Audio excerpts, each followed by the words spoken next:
So thank you everyone here on the panel and everyone in attendance. I want to start off by introducing myself first. So I'm Garrett Hurley. I use he, him pronouns, and I'm the sustainability coordinator at Indiana State University. So thank you all ISU alum and students for joining us. I myself am an alum, so I know that feeling.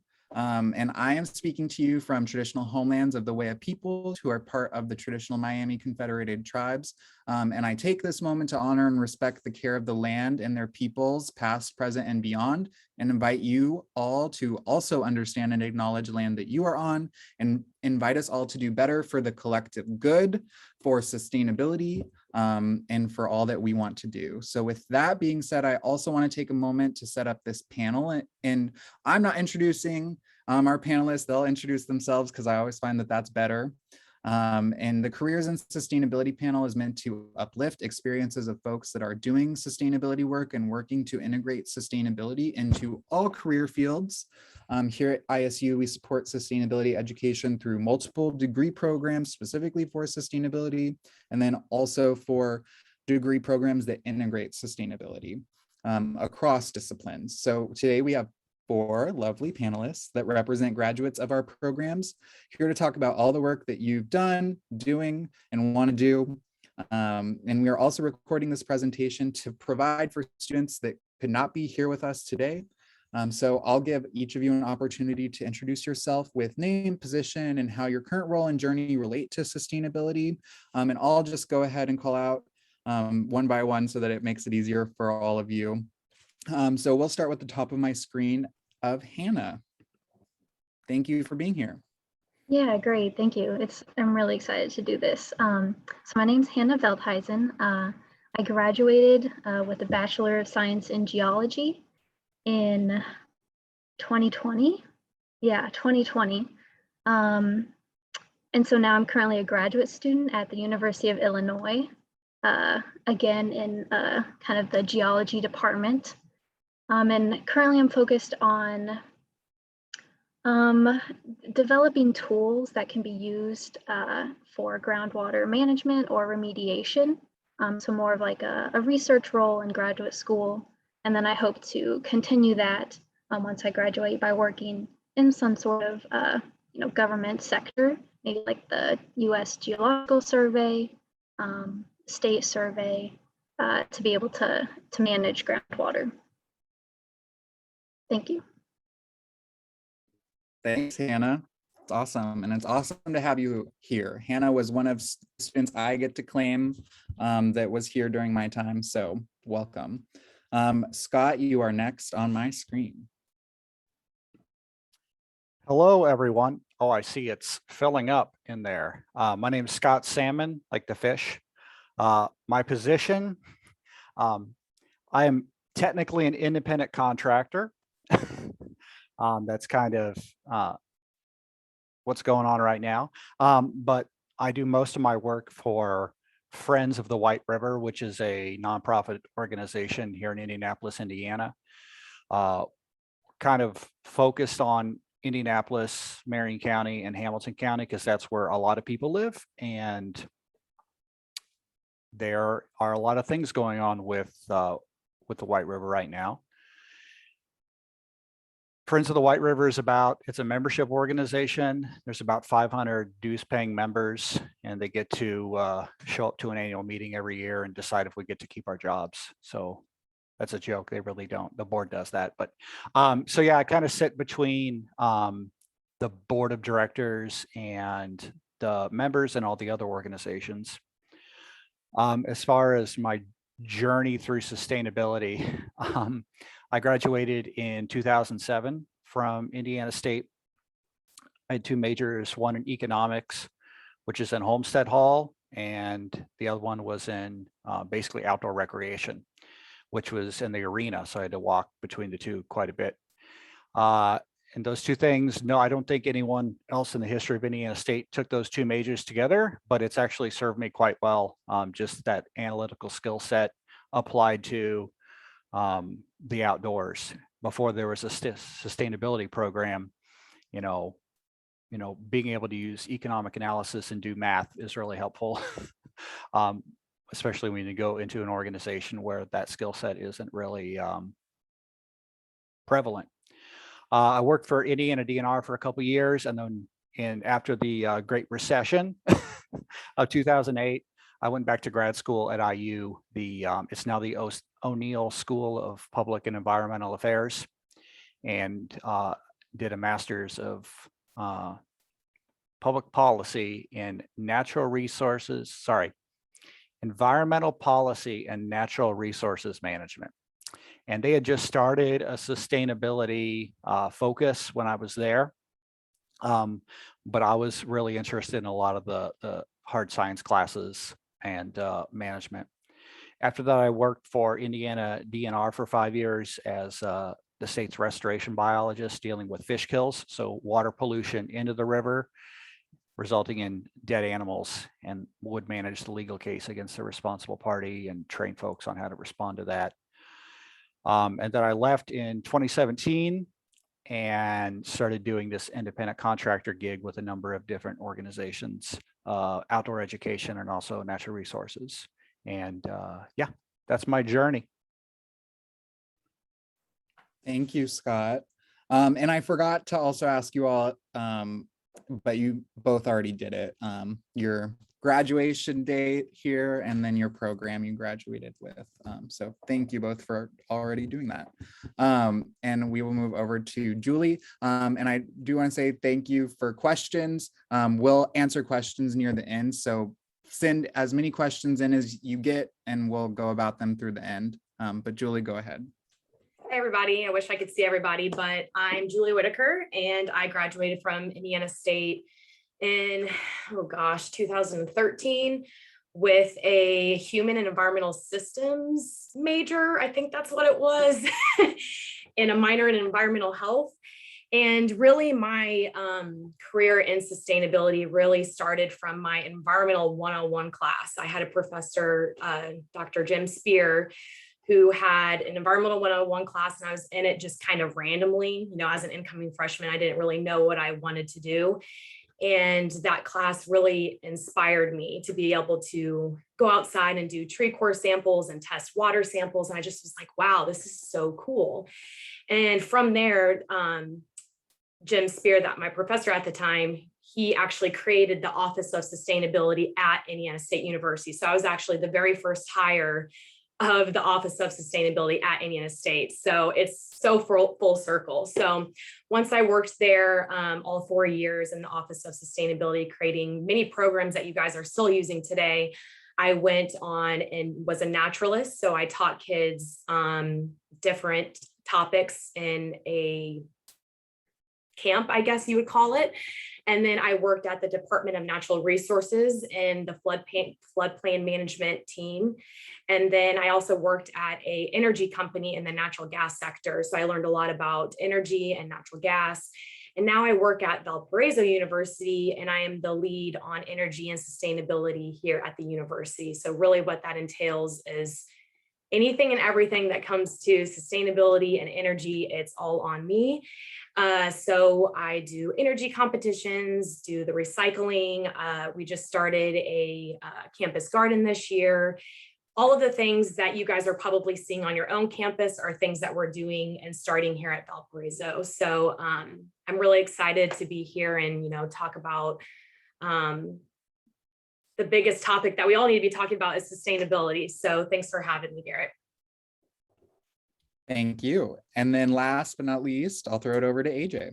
Yeah, AJ Patton, founder of 548 Capital, 548 Development, also executive director of the 548 Foundation. I graduated Indiana State in 2000 something with a degree in, I think it's like 8 or 9. I'm sorry, I just don't remember. Graduated with degrees in finance, left and took a job with a group called Equities First, which was owned by another Indiana State alum, Larry Russell Jr. While there, I became the head of U.S. investments, and every day different people were asking us to invest in different things around the world. And people kept coming in asking us to invest in different renewable energy platforms around the world. And I posed a question to the CEO, of the last group. And I said, hey, you guys are doing all these renewable energy deals. Have you ever thought about selling some of that energy to everyday people or low-income families who could leverage that energy to lower their utility bills? They were selling all the energy and the tax credits to Google and Target and Fortune 500s. And they looked at me like I was crazy. And they said, well, here's all these other issues, why you can't do this and why you can't, these families don't have the education to understand the impact of renewable energy, et cetera, et cetera. And it's very difficult to reach those folks. So I quit my job and I started 548 Capital and 548 Development to serve as the institutional bridge to create access for everyone to sustainable technologies and renewable energy. And we're based here in Chicago, and we are, I think now we're at just crossed $100 million. So we're doing really well and excited about our growth. Yeah, and I'll just plug it too. If you haven't seen the cool video that ISU Marketing did with AJ, check that out too, because I think that's really cool. Sorry to plug that if that embarrasses you, but no, listen, I was in hair and makeup that day, so I'm okay. Thanks. So thank you all for being here as panelists. And it's great to have a group of alum and speak to that experience as well, I'm sure, for our students, because that really shows, and you all showed in your upfront introductions, that there's a lot of paths that you can take, and a lot of stuff that you can do around sustainability that isn't just, being me or teaching, right? So we have some questions that I'm going to ask you all, and then after we get a few, and with time, we'll get to the Q&A from everyone. So again, I want to reiterate, please put all questions you have for our panelists in the chat, and we'll get to them near the end. So don't worry about that. But my first question for all of you, and you don't have to answer every question if you don't want to, so feel free not to. But what does integrating sustainability into a career look like for you? And what do you think it should look like?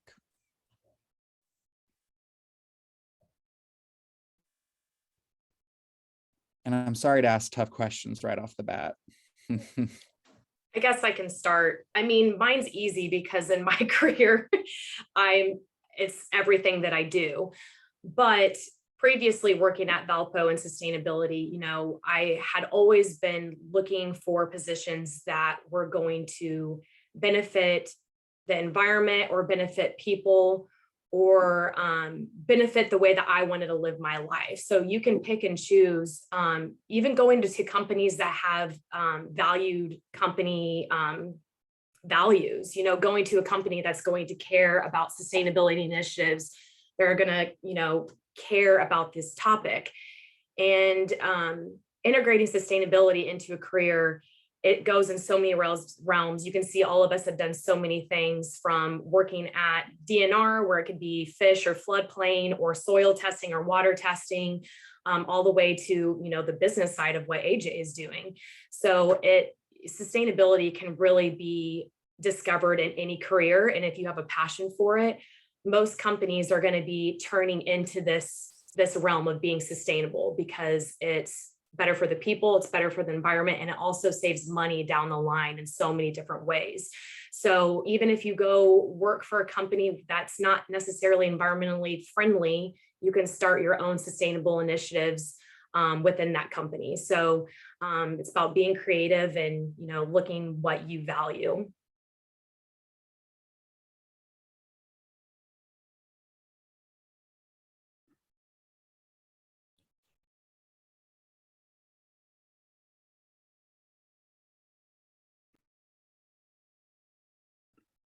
Okay, I may have an answer.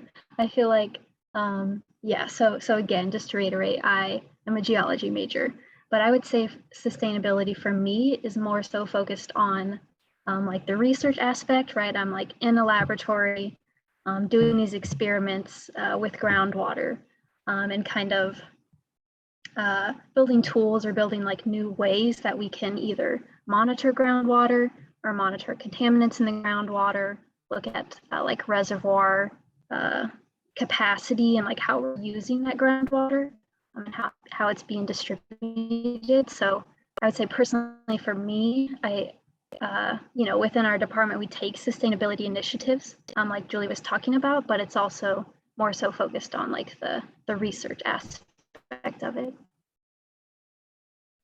Yeah, to Julie's point, I would just speak to, obviously our entire business is around sustainability, but from an economic impact on pretty much every business, to our infrastructure, to our housing, to our social infrastructure, to our quality of life plans. I mean, sustainability is in everything.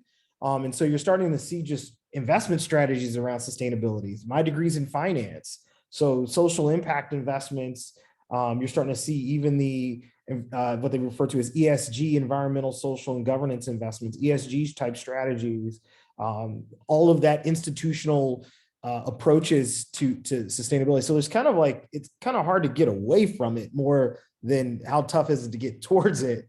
I would probably say more in that space. And so I think whether you're on the research side like Hannah, or you're doing the more specific analytical piece like Scott and Julie, where you're kind of giving that kind of counsel to different organizations, or you're on the development side and the actual operational and investment side like I am, it's kind of hard to get away from it. And I think that the more students in the next group of future leaders kind of are keenly aware of its influences, I think the better.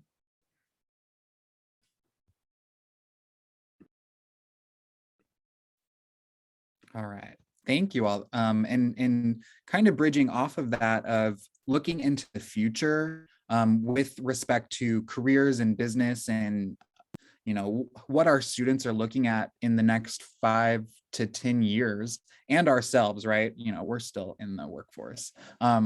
What do you all predict will happen in the next 5 to 10 years regarding sustainability and work in sustainability? I'll go first and feel free to follow. I think a couple of things, predicting the future.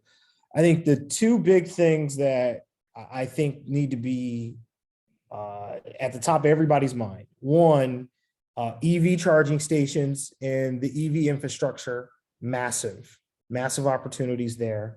I think the second is storage. You're seeing specifically on the West Coast, they've done a good job of installing solar. I think the Midwest and the South, obviously due to a host of other variables, will catch on eventually.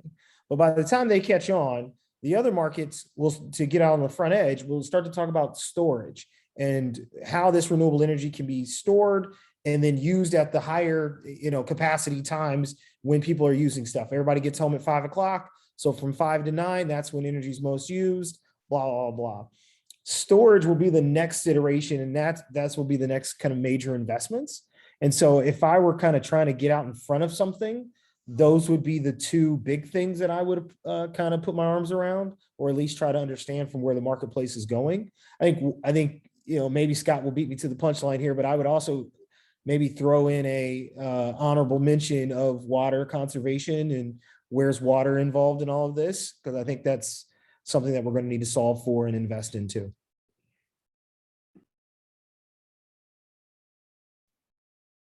Yeah, AJ, I'll jump in on that. One of my friends lives at a small college town about an hour northeast of Columbus, Ohio, and there's a river there. The river's called the Kokosing River. It's a small stream, but it used to be fishable. It used to be wadable. You used to be able to recreate in it. And with all the development in the Columbus area, and by development, I mean people building houses and building houses in cornfields, and the urban sprawl that's going on in that area as people move from the rural environment. I grew up in a small town of 10,000 people, but now I live in Indianapolis, which has 800,000 plus. I'm an example of that. That urban sprawl has tremendous impact on the water. It's called an aquifer. It's basically the water that's stored underground. And there's going to have to be a reckoning with that. The Great Lakes region, we look at the lakes, which is one of the biggest, if not the largest, aggregation of fresh water in the world. And we think, oh, we're fine. We're going to be able to sell our water elsewhere. Well, I don't know if that's the case because there's a lot of the Great Lakes region that is dependent on well water and aquifer. And so if you can come up with technology that allows people to use water better, if you can come up with ways to fertilize lawns without that fertilizer getting into the limited water we have on the surface that then has to be filtered out and causes all sorts of problems for the ecosystem. Or, and this is my other hope for, I'm going to go with 10 years because I'm a little bit of a pessimist on this fact. I think the people in power that have been impeding what I would consider sustainable policies at the state and national level. In 10 years, more of those people will have either retired from policymaking, retired from politics, or will have passed away. And folks that are in the generation that's on this panel, well, we'll be 10 years older by that point, and we'll be able to have more of an impact on policy than we can now. And so that's my hope for the future.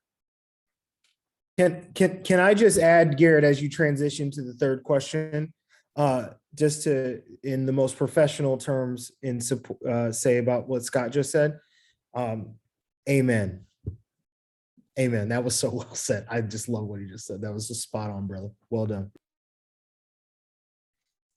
I would add just one more thing. I would say the energy sector is going to just always be booming. Us as people we're never gonna not rely on energy. So if you have any interest in renewables or even just electricity or natural gas or nuclear, anything like that, that is going to be it's always going to be an industry that you're going to be able to get into. It's always going to be changing. And there's so many jobs out there in that realm.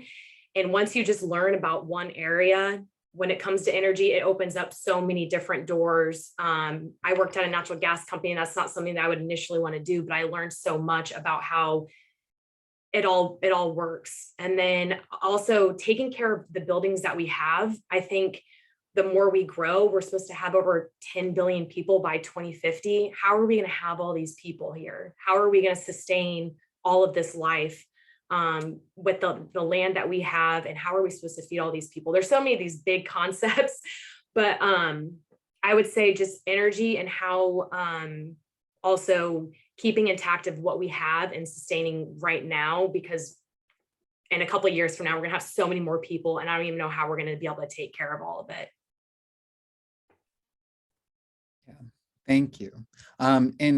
Because this is one of my passion areas, I'll just throw in too that I think that agriculture and sustainable agriculture specifically will be big, maybe not 5 to 10, but as you know, that urban sprawl, but also rural to urban becomes more popular and we lose more of that rural area. So maybe 15 years from now, but so I want to go ahead and move to the next question of, do you think that community action and organizing is a component of sustainability work? And if you do, what does that look like for you? Yeah, I would say that absolutely, community action is very important. And I think that, you know, a lot of the problems we have in sustainability are not going to be able to be solved without community action and, you know, kind of grassroots organizing. So in terms of like what that looks like, I guess maybe to like pull from some examples of things that I have experienced. They have a lot of, you know, community water monitoring programs. So for Indiana, they have the Hoosier River Watch, where you as a citizen can go out to these places and monitor the water quality and report. And they have a giant database for that. So things like that, you know, almost anyone can do if they're able and willing. I think it's going to be necessary to go back to Scott's point about how policy is shaped in the future and who's going to lead that policy, you know, and because this is really a state issue, right? And so, I'm currently in Chicago. So in Illinois, they just passed one of the largest renewable energy bills in the country in the last 3 weeks.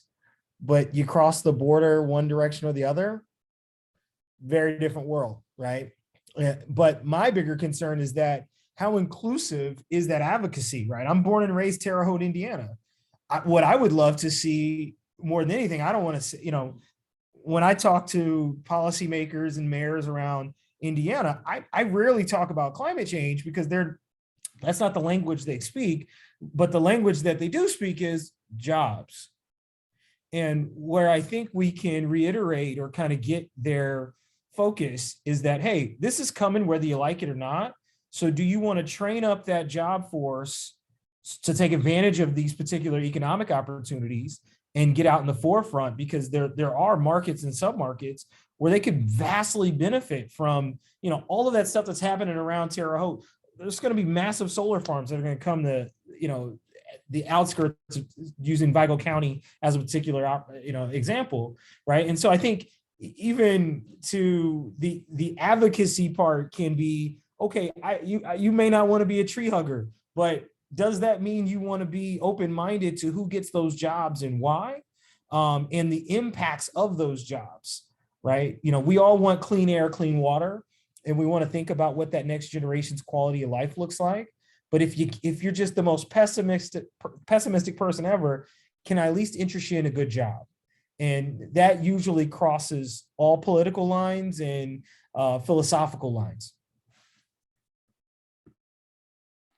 I would say yes. And not only that, it might be the most essential part, because nothing gets done at the state level, and whether we're, or even the local level. So right now, in between my professional work and my volunteer work as a board member of a conservation organization, I'm meeting with the city of Indianapolis to address an illegal dumping issue, which we can talk about on the next one, with state officials about policy regarding the Fish and Wildlife Division. And then at the national level, advocating for, last year it was the Great American Outdoors Act, which permanently appropriated a whole bunch of money for the Land and Water Conservation Fund, which puts more money in the hands of the National Park Service and also state agencies to buy land and protect it. And now it's the Recovering America's Wildlife Act, which is legislation that would help state fish and game agencies manage the species that could potentially become federally endangered and threatened, and stop them from getting to that point. Right now, whenever the state spends money, there's no federal help, unlike many of the other programs these agencies do. And so those policy things at all three levels of government are very vital for whatever niche you find yourself in. You have to advocate for policies that are going to move things to a more sustainable level, whether that's environmental sustainability, or often it's just budget sustainability. It's the fiscal sustainability, the financial stability, so that the people in those jobs can keep getting paid and they don't go to another job or another sector.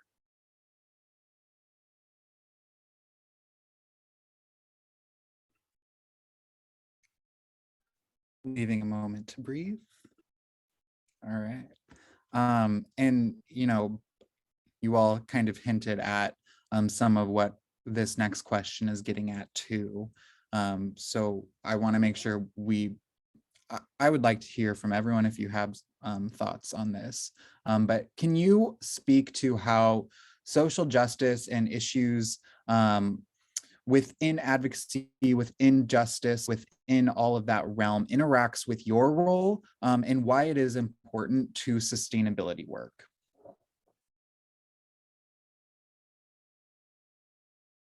And it's a big question, so leave a moment to breathe.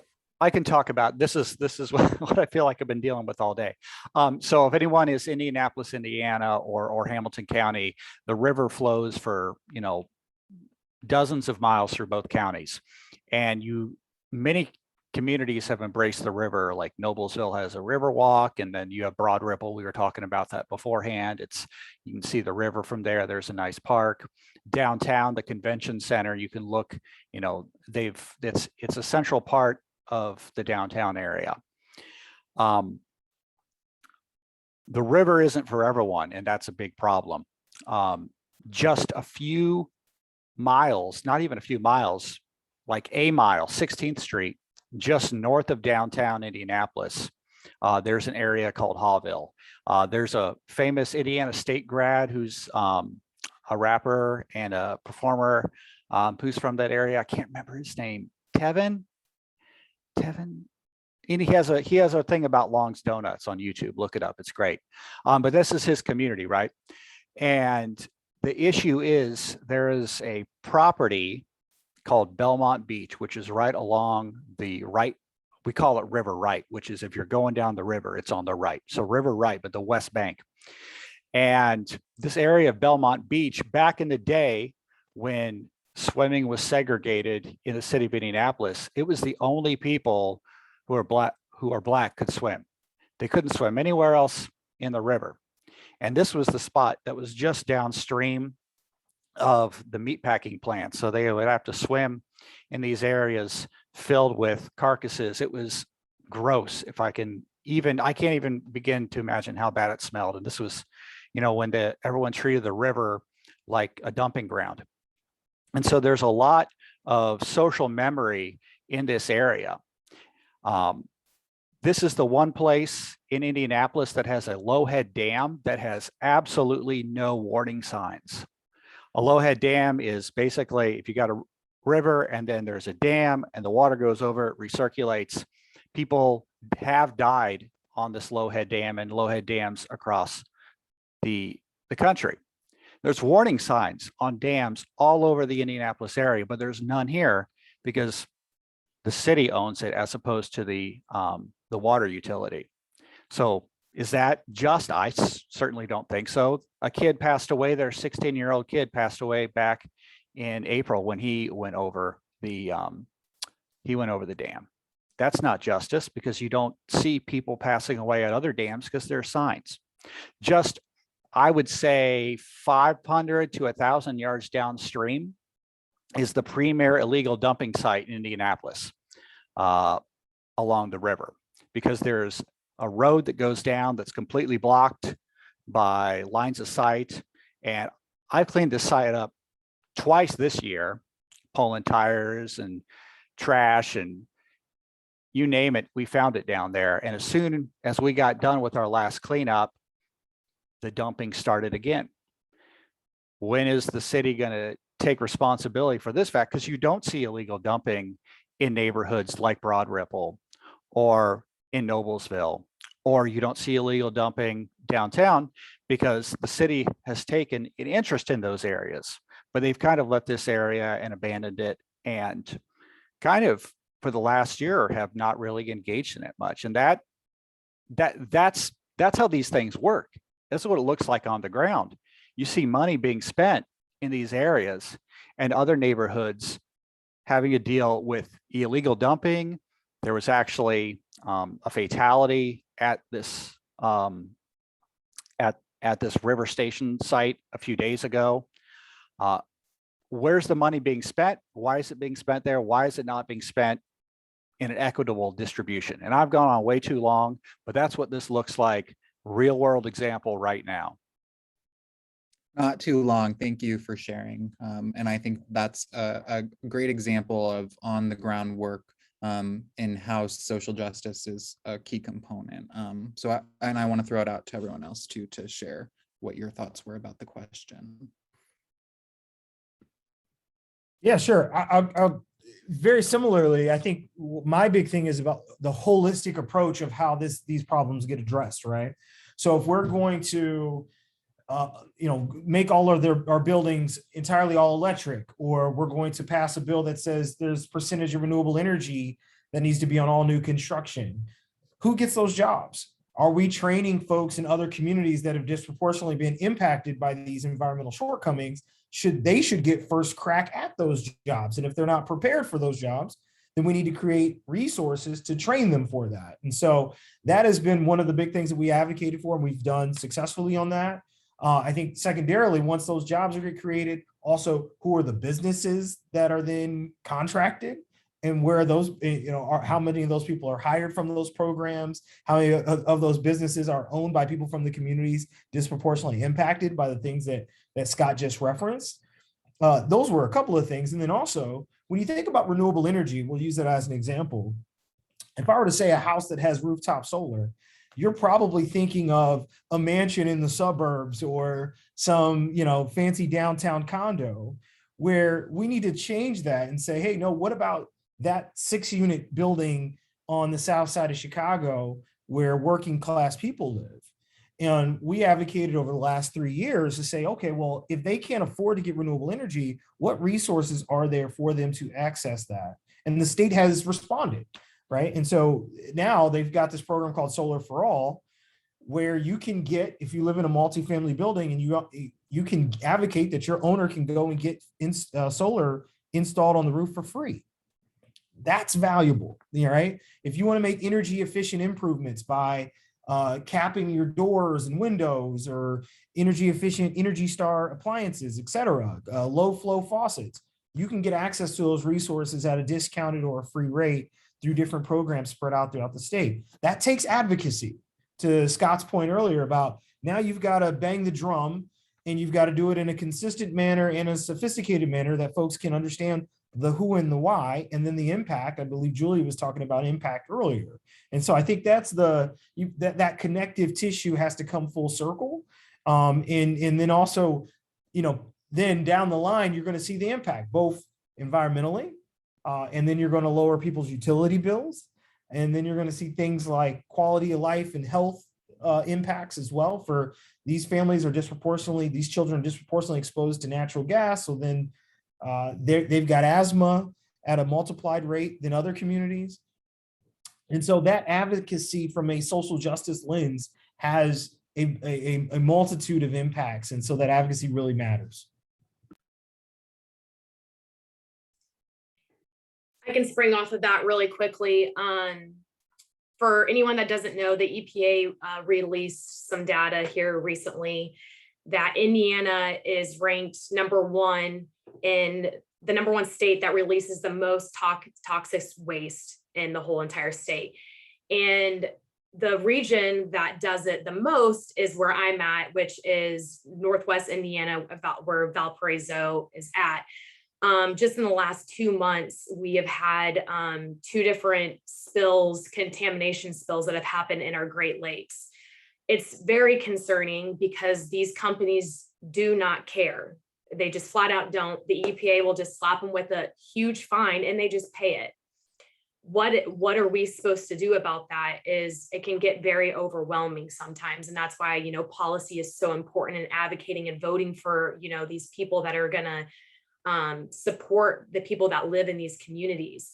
So even though we're #1 for toxic waste, here where I'm living, I'm breathing that. It's the water that I swim in. I go to the Dunes National Park almost every single weekend, and I'm getting into that lake. So what kind of effects is that going to have on me and this community?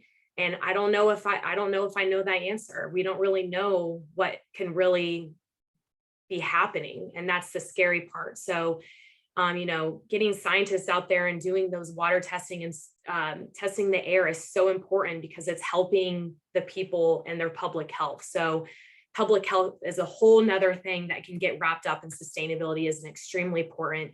And obviously public health has been a complete crisis over the last 1.5 years. So everyone knows that. So that's just something that has happened very recently here in our own community that is very concerning to me.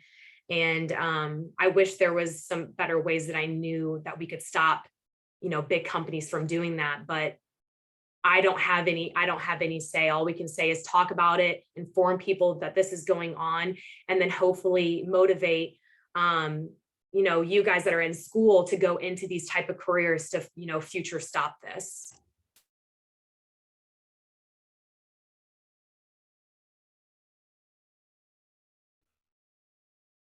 room to breathe. And if Hannah, you wanted to answer, I'll give you a chance, but you don't have to. All right. I don't think I could have said any of that any better. I feel like they touched everything perfectly. So Yeah, they were great answers. Thank you all. And I want to underscore what you all were getting at is that, advocacy, the use of your vote, the conversations that you have with people, the organizing around it is all important to sustainability, and that plays right into your career as well. So you have a touchstone in no matter what career you go into with that social justice work and how it relates to sustainability. So thank you all. And I'm going to combine these next two questions so that we can just answer them together. What advice would you give to first-year students interested in sustainability or integrating sustainability into their field, but aren't quite sure about their future career? And then what advice would you give to those students that are close to graduating? So first year versus graduates. Okay. All right. Hannah, you go first since we've already been blabbing. okay. Yeah, so I would say first year students, the best thing to do is join one of the clubs. So there's make sure I get it right, Student Sustainability Coalition. So that's just a group of environmental clubs, like they have the Sustainable Agriculture, the Environmental Science Club, Students of Color Environmental Collective.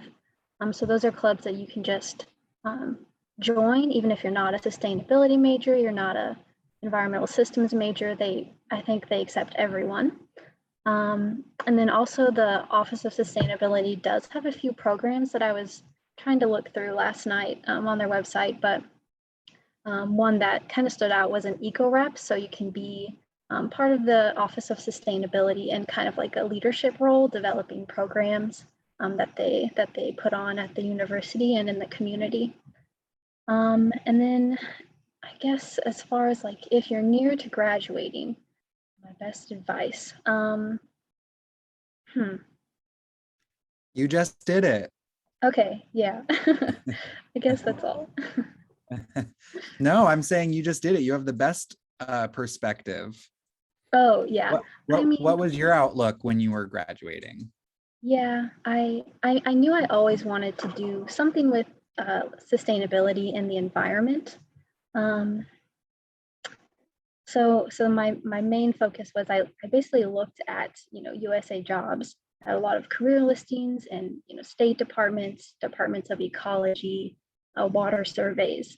I just kind of looked at what their values were, what was most important to them, and kind of just based it off of that. Although I did end up going to graduate school to further try to develop my skills in terms of research, but like I said, I'll probably go back to some sort of government agency position eventually, years down the road.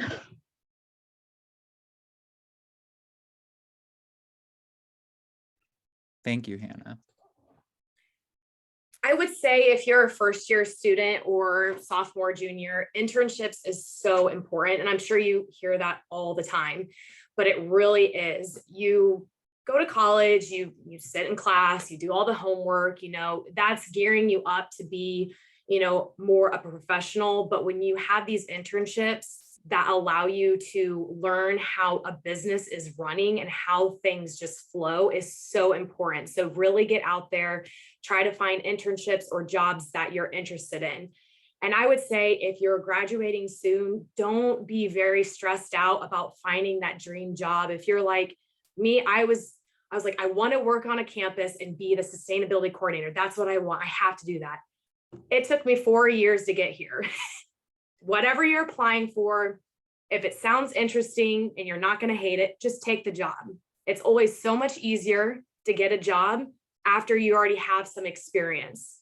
So I would say, I always tell like some of my interns, I'm like, don't stress, like don't wait on something. Just if something sounds good, take it. And you can always be looking for something else down the road. Once you have that experience, it's so much easier to find the next job. And then when you have more experience and you work your way up to that dream job that you're wanting, or if you're trying to discover what you're wanting to do, jumping from, not necessarily jumping, but you want to give your time to a company and you want to learn what you can and, support them. But, dabbling in different things makes you more well-rounded. And that's how I feel like I got my job here at the university, is I had so many different realms that really kind of combined for this position. So don't get too stressed out. Just, take something that you feel like you would like, that you're comfortable with. And if you don't like it, you can always be applying to other things. And now you have experience.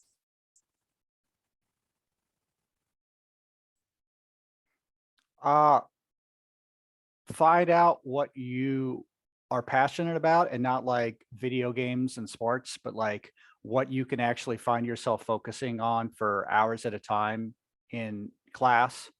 And then learn the nuts and bolts of it. If you are passionate about wildlife, learn about plants and the wildlife, but most of the plants. Learn about soils.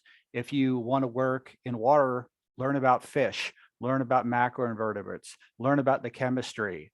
Like, go hang out with people who are, and that's mentioned internships, like you're going to learn a lot just by being around the people who are practitioners of that.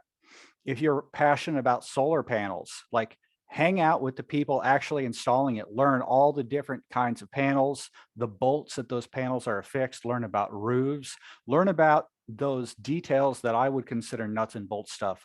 All the top level stuff can wait, because no one's going to hire you in your first 5, 10, 15 years to be the head of an organization, unless you start your own organization like AJ did, which is another option. But those leadership roles come to people who have a really solid foundation of all the nuts and bolts from all aspects of that organization's operations.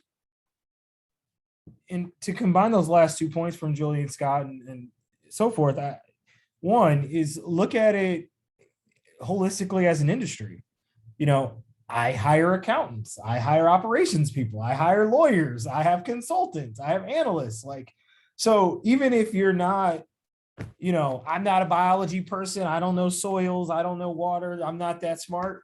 I'm a finance major, I'm a finance guy, I'm a real estate developer. So those are things that I know, and then you can bring the connective tissue all the way around, right? And so to Scott's point, if none of those particular verticals make sense, but you still want to be supportive of the cause and the momentum for the betterment of the community and so forth, then go macro up and say, well, all these companies need accountants, right? They need bankers, they need regular folks, moving operations and admin behind the scenes and in front of the scenes. And they need, consultants and advisory roles. So I think that if I were an intern and said, hey, I'm a freshman, I want to intern, but I'm not sure, then you could look at it in any of those verticals and you can still add value. If I was a graduate, to Julie's point, I would probably take most anything, even though this is really good market. So maybe you got the advantage to be a little more choosy. But I would, jump in the game, and find out where you're most passionate, to Scott's point. And I think there's going to be room for you if you're willing to work hard and think big. Yeah, thank you all. In looking at the time, out of the pre-prepared questions, we're going to skip over the last one and go right to student questions, so that we can answer some of those. We have about two questions worth of time. So I'm going to go ahead and ask and pose questions to you all from them. And then if we don't get to all of them, feel free. All of you panelists should be able to answer questions if you want to in the Q&A panel. And Garrett, if you need, I'm willing to stay a little longer that way, because this is about the students. If we want to get through whatever the questions are, if we want to bang them out, I'm willing to stay a little longer to get to everything so that they get what they came for. Okay, yeah, and we'll do an official end, and then if you want to stay, you're more than welcome to. But so the first question I'll pose out to everyone is, do you all have an end goal of what you want to accomplish throughout your careers? And if so, when did you realize this? Yeah, I'll go first. When I started my company, I realized the families I wanted to impact, and then I started thinking about larger goals and started, different things. I think the two goals that I'm most focused on is I want to create 1 million jobs. I also want to impact 1 million families and create quality living for 1 million families. Those are two separate goals. I have a real estate development company to create solar powered affordable housing, net zero housing. So we're focused on that. But I also care so much about who gets those jobs, who builds that, who facilitates that. So those are my two goals. I think this may be the first time I'm on the record publicly saying those goals. So if I'm asked again, I will deny. But yes, this is ISU family. So those are my two goals.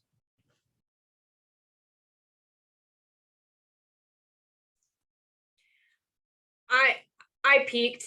This this is what I've always wanted to do ever since my freshman year at Indiana State, working in the Office of Sustainability. I was like, this is what I want to do.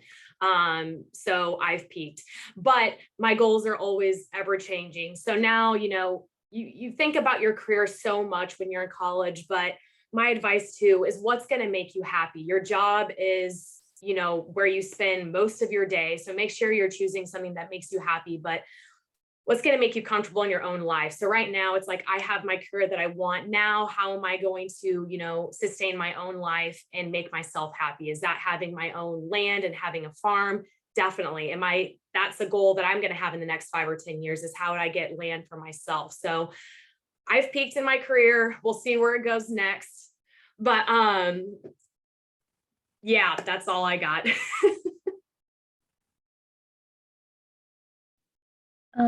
I will say, as kind of like a recent grad, that I think I've always had a goal of like, very broadly, I knew I wanted to help the environment. And then I started as a geology major. And yes, there are some aspects of geology that's, environmental sustainability, but a major focus of geology is not environmental sustainability. There are many other subdisciplines. So I kind of like veered away from environmental sustainability for a little bit during my undergrad, but like deep down, I knew that's what I always wanted to do. And so there are definitely opportunities to take pretty much any degree path, as we've seen from everyone in this panel, to implement that sustainability into it. And I would say, like, I maybe realized this, my final goal, like last week of working in the governmental sector. So it can come at any time.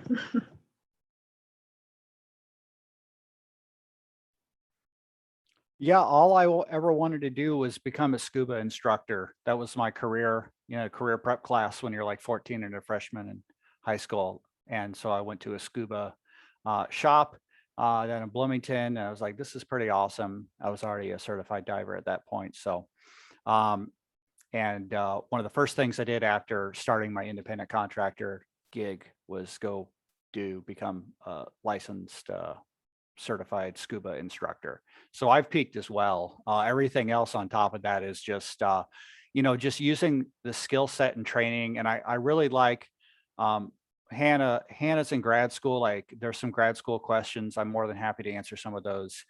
Grad school is all about getting a skill set that takes you to that next level, right? And so right now I'm just using the skill sets that, I acquired at Indiana State and then at IU Bloomington, and then all that experience. I'm just doing that because that, if not you, who, right? So I think you have to have that attitude, if not you, who's going to do it? And if you're not seeing anyone else lining up to do those things, then you're probably doing something no one else can do. All right, so we have a couple of questions for each individual. So I'll run through those. Feel free to answer however short or long. So this question from Claudia, another student I can claim during my time here, asked AJ first, and this was in some of our pre-webinar stuff. So she was paying attention, but she said something about what we were talking about with women and nonprofits in leadership. and asked like what opportunities for expansion for women and women of color in your company specifically. And I'm going to broaden it out too of what do you think that importance is for women and women of color in companies and in sustainability work? Yeah, great question. So this is one of the topics that I'm really passionate about, and I'm on the record for this several different platforms. So to me, I don't think a marketplace can be sustained until you have inspired enough women to start their own businesses and they feel like they can be successful in that particular venture. I'll use myself as an accountability platform for this moment. So for example, our first multi-million-dollar development that I led and my firm owns 100% of, we made sure that there was at least 3 or 4 women-owned businesses involved in the development that had major line item contracts that they're involved in. That was two plus years ago. Now, let's look to today. I believe in the last 6 months, I've given women-owned businesses over $60 million contracts. Right. And so like both construction, legal, public relations, right? And so like, to me, you know, yes, I've hired and partnered with women internally, but what about the people that, you know, if Julie decides to leave and she wants to start a consulting company, she needs to know that the marketplace is going to say, oh, damn, she's really smart and talented. Let her send me $100,000 invoice and I'm going to pay for her great counsel, right? When Hannah finishes grad school, she should consider, do I want to hang my own shingle up and start my own business instead of, you know, particularly working for a different organization, right? And there's a duality there, right? I think one, yes, should we hire Julie and Hannah to be executives at our organizations? Absolutely. And we should continue to hire and promote women executives and women and people of color across the platform. But I don't think any marketplace is going to be sustainable until they are encouraged to go start their own businesses because they feel like the marketplace is going to support them when they go out to market and raise the flag. So I'm glad we're talking about this. I could probably I could do 30 minutes on this. But you know, I no longer am about the conversation here. I'm about the invoices. Send me the invoice, do the work, and we've got millions of dollars that we've invested in women, and we're going to continue to do it. And I'm passionate about it. We're going to rename some folks on our board here soon, and you're going to see there are going to be a lot of ladies on the board soon, and we're passionate about it. I just don't think that this can be sustained until everybody's got a seat at the table and they got a real microphone to say something of consequence. So I'm glad we're talking about it. Thank you. And for Julie, one question: the market for fossil fuels is on the decline, while benefit of renewable energy seems to be on the rise. Pandemic has a lot of different pillars in people's lives and made us all realize there are some faults in the status quo. So the question is, would it be beneficial for students now to get training in building and maintaining the infrastructure of these structures? Yes. And that's a very great question. And I think something that also is extremely important is understanding, and what we've kind of said before, is understanding the nuts and bolts of all of this stuff. So with our buildings itself, it would be great to understand how buildings are built, the HVAC equipment that is going into the buildings, the HVAC equipment that is using the energy.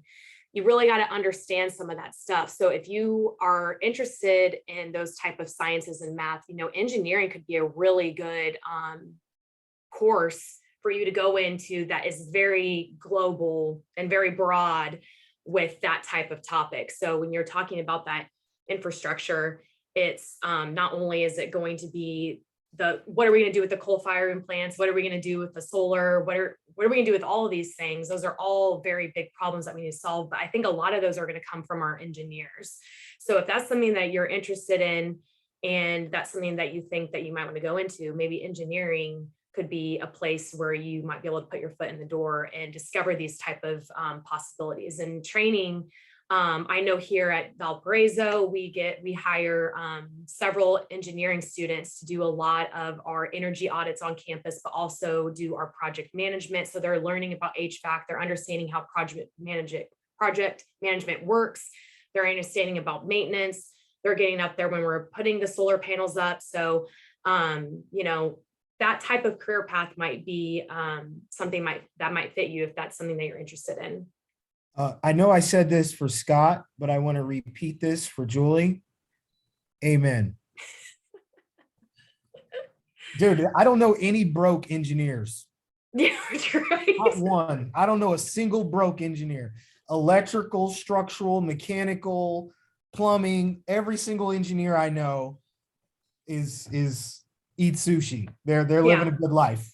There's also environmental engineering. So if you will be able to find your way. Well, thank you all. And we're at 6, so I do want to be respectful of everyone's time, to our panelists and to our students. So first, I want to say thank you to all 4 of our panelists and great alumni. I will speak, even though I don't have the authority to, but speak for all of ISU and say that you all are doing great things, and really great representatives of what ISU alums can do around sustainability work and help build resilient communities. So thank you. And then I want to say thank you to all of our participants that attended today, and to all of those that are watching this recording after the fact too. Reach out to me if you have any further questions or want to get involved or have other questions for our panelists. I'm sure I can pass that on. But thank you all so much. We very much appreciate it. Have a great rest of your night. Thanks. If anyone has any questions or wants to talk, call me, email me. Garrett will give you my contact info. Awesome. I'm going to stop and you are all free to go. Thanks, Garrett. Appreciate